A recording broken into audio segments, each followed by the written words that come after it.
Shri Raju P Nair, welfare പാർട്ടിയുമായുള്ള സഖ്യം അത് പ്രാദേശികമായിട്ടാണ് എന്നാണ് നേതാക്കൾ പറയുന്നത്. പക്ഷേ ഏതായാലും ജമായത്തെ ഇസ്ലാമി അവരുടെ രാഷ്ട്രീയ സംഘടനയാണ് ഈ വെൽഫെയർ പാർട്ടി എന്ന കാര്യത്തിൽ യാതൊരു തർക്കവുമില്ല. വെൽഫെയർ പാർട്ടിയുമായി ഇങ്ങനെ ഒരു സഖ്യത്തിലേക്ക് പോകുന്നത് അത് എത്രത്തോളം അപകടകരമാണ് എന്ന കാര്യം കോൺഗ്രസ് നേതൃത്വം തിരിച്ചറിഞ്ഞിട്ടുണ്ടോ, അല്ലെങ്കിൽ അതിനെ രാഷ്ട്രീയമായി ഒരു മതസംഘടനയുടെ പിന്തുണ സ്വീകരിക്കുന്നു എന്ന നിലയിലുള്ള വലിയ വിമർശനത്തിന് കൂടി ഇടയാക്കുന്നതല്ലേ അത്തരമൊരു സഖ്യം?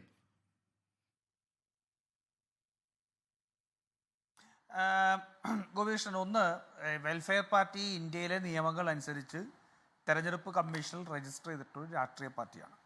അപ്പോൾ അതുകൊണ്ട് തന്നെ ആ രാഷ്ട്രീയ പാർട്ടികൾ എടുക്കുന്ന നിലപാടുകൾ, ഓരോ ഘട്ടത്തിൽ എടുക്കുന്ന നിലപാടുകൾ, ആ നിലപാടുകൾക്കനുസരിച്ചാണ് ഓരോ രാഷ്ട്രീയ പാർട്ടിയും പ്രതികരിക്കുക.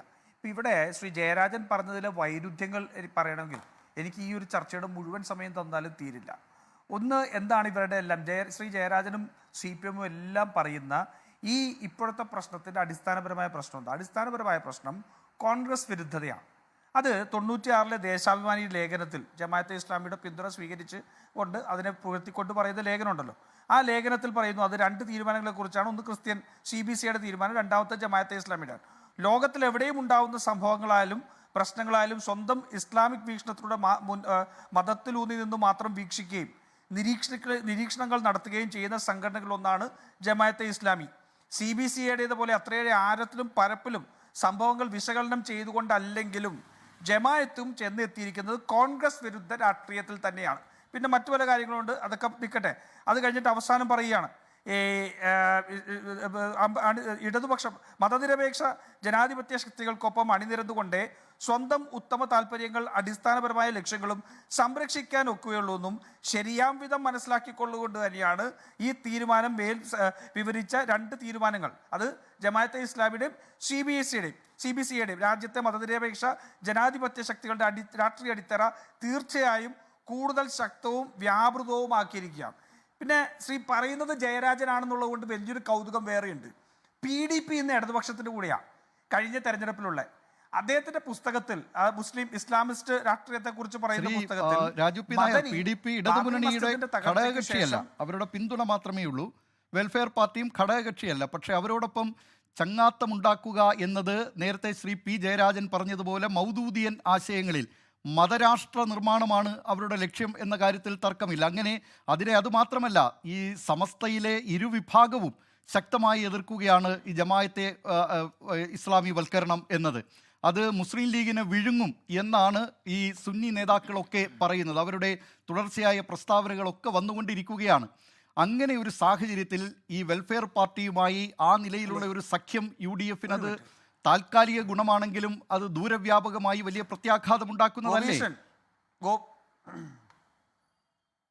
ഗോപീഷ്ണൻ, നമ്മൾ ഇത് ഈ സമീകരിക്കുന്നതിൽ നമ്മൾ പറയുമ്പോൾ നമ്മൾ ഒന്നുകൂടി ചിന്തിക്കണം. വെൽഫെയർ പാർട്ടി ഇന്ത്യൻ രാജ്യത്തിന്റെ പരമാധികാരം അംഗീകരിച്ചുണ്ട്. ദിലീപാണ് ഞാൻ ഗോപീഷ്ണല്ലേ? ദിലീപാണ്. സോറി എനിക്ക് കാണാൻ കഴിയാത്തതുകൊണ്ടാണ് ഞാൻ ശബ്ദം കേട്ടപ്പോൾ ഗോപീഷ്ണാണെന്ന് തെറ്റിദ്ധരിച്ചു. ശ്രീ ദിലീപ്, അപ്പോൾ നമ്മളൊരു കാര്യം, ഈ ഇന്ത്യൻ രാജ്യത്തിന്റെ പരമാധികാരം അംഗീകരിച്ചുകൊണ്ട് ഇന്ത്യൻ തെരഞ്ഞെടുപ്പ് കമ്മീഷനിൽ രജിസ്റ്റർ ചെയ്ത പാർട്ടിയാണ് വെൽഫെയർ. മനസ്സിലായില്ലേ? ഇത് തന്നെയാണ് BJP ചെയ്തിരിക്കുന്നത്. അപ്പോൾ ഈ ഇവരുടെ ജമാഅത്തെ വെൽഫെയർ പാർട്ടിയുടെ മതരാഷ്ട്ര സ്ഥാപനമാണെന്നുള്ളത് പറയുന്നത് നിൽക്കില്ല. പിന്നെ ജമാഅത്തെ ഇസ്ലാമിയെ കുറിച്ചാണെങ്കിൽ ഡിബേറ്റബിൾ ആണ്, അതവിടെ നിൽക്കട്ടെ. പക്ഷെ ആ ജമാഅത്തെ ഇസ്ലാമിയെ കുറിച്ച് ഇവർ പറഞ്ഞ കാര്യങ്ങളാണ് ഇനി അങ്ങ് വളരെ സീനിയർ ആയിട്ടുള്ള ആളാണ്.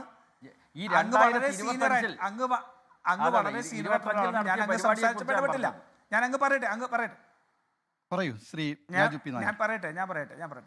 ISS ഇസ്ലാമിക് സേവക് സംഘ് സ്ഥാപിച്ചതും അതിലൂടെ ബോംബാക്രമണം ഉൾപ്പെടെ നടത്തുന്നതിൽ മുഖ്യ പങ്ക് വഹിച്ചു എന്ന് ആരോപിക്കപ്പെട്ട ജയിലിൽ കിടന്നുപോയ PDPയുടെ അബ്ദുൽ നാസർ മദനി.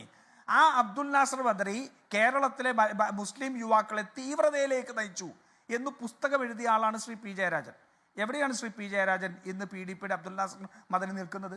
കഴിഞ്ഞ ലോക്സഭാ തെരഞ്ഞെടുപ്പിൽ ആർക്കാണ് പിന്തുണ നൽകിയിരുന്നത്? അപ്പോൾ ഇവരുടെ അടിസ്ഥാനപരമായ പ്രശ്നം എന്താണ്? അടിസ്ഥാനപരമായ പ്രശ്നം വിരുദ്ധതയാണ്, കോൺഗ്രസ് വിരുദ്ധതയാണ്. ബഹുമാനപ്പെട്ട EMS പറഞ്ഞത് എന്താ? EMS മഹാത്മാഗാന്ധിയെയും മൗലാന കലാമിനെയും ബാലകൃഷ്ണ തിലകനെയും ഉൾപ്പെടെ മതമൗലികവാദികൾ എന്നൊരു ഘട്ടത്തിൽ വിളിക്കുന്നുണ്ട്, മതമൗലികവാദികൾ. അതേസമയം തന്നെ ജയരാജൻ ഇവിടെ പാകിസ്ഥാനെ കുറിച്ചൊക്കെ പറഞ്ഞപ്പോൾ എനിക്ക് വലിയ സന്തോഷം തോന്നി. പക്ഷെ അദ്ദേഹത്തിന്റെ നേതാവായിരുന്ന EMS മുഹമ്മദ് അലി ജിന്ന മതമൗലികവാദി അല്ല എന്ന് വാദിച്ചിരുന്ന ആളാണ്. മതമൗലികവാദി അല്ല ജിന്ന എന്ന് വാദിച്ചിരുന്ന ആളാണ്. എന്നിട്ട് അദ്ദേഹം പറയുന്നൊരു കാര്യമുണ്ട്, മതമൗലികവാദം മാത്രം അടിസ്ഥാനമാക്കി ഒരു വ്യക്തിയെയോ പ്രസ്ഥാനത്തെയോ വിലയിരുത്തുന്നത് അസംബന്ധമാണ്. മനസ്സിലായില്ലേ? EMSന്റെ വാക്കുകളാണ്. മതമൗലികവാദം മാത്രം അടിസ്ഥാനമാക്കി ഒരു വ്യക്തിയെയും പ്രസ്ഥാനത്തെയോ വിലയിരുത്തുന്നത് അസംബന്ധമാണ്. ഉപതെരഞ്ഞെടുപ്പിന്റെ സമയത്ത് മദനിയെ മഹാത്മാഗാന്ധിയോടും ഉപമിച്ചിട്ടുണ്ട്. നോക്കൂ ദിലീപ്, ഇത് പൂർത്തിയാക്കട്ടെ. അതാ ഞാൻ പറഞ്ഞു, EMSന്റെ വാക്കുകൾ തന്നെയാണ് ഞാൻ പറയുന്നത്. അദ്ദേഹം പറയാണ് മതമൗലികവാദികളുമായി അസ്പൃശ്യത പുലർത്തുകയാണെങ്കിൽ പുലർത്തുക എന്ന നിലപാട് എടുക്കുകയാണെങ്കിൽ എല്ലാ മതസമുദായങ്ങളുമായി ബന്ധം വിടർത്തേണ്ടി വരും. അതല്ല മാർക്സിസത്തിന്റെ നിലപാട്. ശ്രീ ജയരാജൻ പ്ലീസ്, അങ്ങ് ഇത്ര അസ്വസ്ഥനാവല്ലേ. ഞാൻ കാര്യങ്ങൾ പറയല്ലേ, അങ്ങ് എത്ര 10 മിനിറ്റോളം അങ്ങ് സംസാരിച്ചല്ലോ. ഞാൻ പറയുന്നത് കേട്ട് അടുത്ത പ്രാവശ്യം അങ്ങേക്ക് മറുപടി പറയാലോ. ഞാൻ അങ്ങയുടെ ഒരു എന്താ പറയാ സീനിയോറിറ്റി ബഹുമാനിച്ചുകൊണ്ടാണ് ഞാൻ പറയുന്നത്. അപ്പൊ ഇദ്ദേഹം പറയുന്നതാണ് അങ്ങനെ അസ്പൃശ്യത എന്താ പറയുക, ഒന്ന് വായിച്ചു കഴിയുമ്പോൾ ഇടയ്ക്ക് പറയുമ്പോഴത്തേക്ക് പിന്നെ ആൾക്കാർക്ക് മനസ്സിലാവില്ല. അതുകൊണ്ടാണ് അപ്പോൾ മതമൗലികവാദികളുമായി അസ്പൃശ്യതയെ പുലർത്തുക എന്ന നിലപാട് എടുക്കുകയാണെങ്കിൽ എല്ലാ മതസമുദായങ്ങളുമായി ബന്ധം വിടർത്തേണ്ടി വരും. അതല്ല മാർക്സിസത്തിന്റെ നിലപാട്. മാർക്സിസത്തിന്റെ നിലപാട് മതമൗലികവാദവുമായി ബന്ധം അസ്പൃശ്യത എന്നുള്ളത് മാർക്സിസത്തിന്റെ നിലപാടല്ല, മറിച്ച് അവർക്ക് അതൊക്കെ സ്വീകാര്യമാണ്. അതുകൊണ്ടല്ലേ ദിലീപെ ഇടയ്ക്ക് BJPയുടെ സപ്പോർട്ട് ഇവർ മേടിച്ചത്? അതുകൊണ്ടല്ലേ സംഘപരിവാറിന്റെ പിന്തുണ മേടിച്ചത്? പിണറായി വിജയൻ തന്നെ പറഞ്ഞിട്ടില്ലേ, ഞങ്ങൾ എല്ലാ കാലത്തും സംഘപരിവാറിന്റെ വോട്ട് വേണ്ട എന്ന് ഞങ്ങൾ പറഞ്ഞിട്ടില്ല, ചില ഘട്ടങ്ങളിൽ ഞങ്ങൾ പറഞ്ഞില്ലേ? 1977 RSSനെ നിരോധിച്ചതിനെതിരെ ഈ കേരളത്തിന്റെ അസംബ്ലിയിൽ സംസാരിച്ച നേതാവ് EM ശങ്കരൻ നമ്പൂതിരിപ്പാടല്ലേ? ഒന്ന് ആലോചിച്ച് നോക്കൂ. അപ്പോൾ മതമൗലികവാദമുള്ള RSSും മറ്റേത് സംഘടനയും PDPയോ മറ്റേത് സംഘടനയാണെങ്കിലും അതിനോട് അസ്പൃശ്യത പാടില്ല എന്നുള്ളത് മാർക്സിസത്തിന്റെ നിലപാടാണെന്ന് പറഞ്ഞുകൊണ്ടാണ് EM ശങ്കരൻ നമ്പൂതിരിപ്പാട് ന്യായീകരിക്കുന്നത്. ഞാൻ പാലോളി മുഹമ്മദ് കുട്ടിയുടെ പിണറായിയുടെ പ്രസ്താവനയിലേക്ക് ഒന്നും പോകുന്നില്ല, ഇവരെല്ലാം പറഞ്ഞ കാര്യങ്ങളിലേക്ക് പോകുന്നില്ല. അപ്പോൾ ഇവരെ സംബന്ധിച്ചിടത്തോളം ആത്യന്തികമായിരുന്നത് പതിറ്റാണ്ടുകൾ കൊണ്ട് കോൺഗ്രസ് വിരുദ്ധത എന്നാണ്. കോൺഗ്രസ് വിരുദ്ധത നിലനിൽക്കുന്ന ഏത് മതമൗലിക സംഘടനകളും ഇവർ ഒക്കത്ത് കയറ്റി വെക്കും. 2009 പോലെ പിണറായി വിജയൻ മണിക്കൂറുകളോളം 1.5 മണിക്കൂറോളം പൊന്നാനിയിലാണെന്നാണ് എൻ്റെ ഓർമ്മ, ഈ മദനിയും കാത്ത് വേദിയിലിരിക്കും ഇല്ലേ? പക്ഷേ മദനി എന്തെങ്കിലും കോൺഗ്രസിന് പിന്തുണ പ്രഖ്യാപിച്ചാൽ മദനി ഈ ലോകം കണ്ട ഏറ്റവും വലിയ തീവ്രവാദിയായി മാറും. അത് തന്നെയാണ് ജമാഅത്തെ ഇസ്ലാമിയുടെ കാര്യത്തിലും സംഭവിച്ചുകൊണ്ടിരിക്കുന്നത്. RSS പിന്നെ ഞങ്ങളെ ഒരിക്കലും പിന്തുണയ്ക്കുന്ന RSSനെ കുറിച്ച് പിന്തുണയ്ക്കുമെന്നൊക്കെ ജയരാജൻ ചോദിക്കുന്നുണ്ട്. നിങ്ങൾ തരാതരം പോലെ RSSന്റെ പിന്തുണ സ്വീകരിച്ചവരാണ്.